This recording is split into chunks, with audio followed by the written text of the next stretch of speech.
POCSO చట్టం దుర్వినియోగంపై supreme court కీలక వ్యాఖ్యలు చేసింది. టీనేజ్లో ఏర్పడే ప్రేమ సంబంధాలను అణిచివేయడానికి అమ్మాయి తల్లిదండ్రులు ఈ చట్టాన్ని దుర్వినియోగం చేస్తున్నారని ఆందోళన వ్యక్తం చేసింది.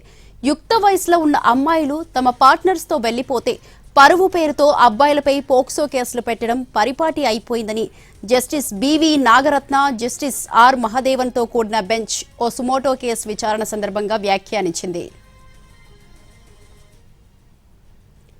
అబ్బాయి లేదా అమ్మాయి ప్రేమించిన వ్యక్తితో వెళ్లిపోవడాన్ని ప్రభుత్వాలు ఆపగలవా అని ప్రశ్నించింది. పోక్సో కేసు అనేది చిన్నారులపై లైంగిక వేధింపులు, అత్యాచారానికి సంబంధించిన కేసని స్పష్టం చేసింది. 15 నుంచి 18 సంవత్సరాల వయసు సున్నితమైంది.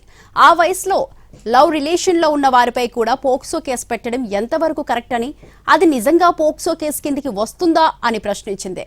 పరస్పర ఇష్టంతో ఏర్పడిన ప్రేమ వ్యవహారాలను నేరాలుగా చిత్రీకరించి అబ్బాయిలను జైలుకు పంపిస్తుండటంతో వారి జీవితాలు నాశనం అవుతున్నాయని, అమ్మాయిల ఇష్టానికి వ్యతిరేకంగా బాధితులుగా చిత్రీకరిస్తుండడం వారికి మనోవేదనను మిగిలిస్తోందని సుప్రీంకోర్టు ఆవేదన వ్యక్తం చేసింది.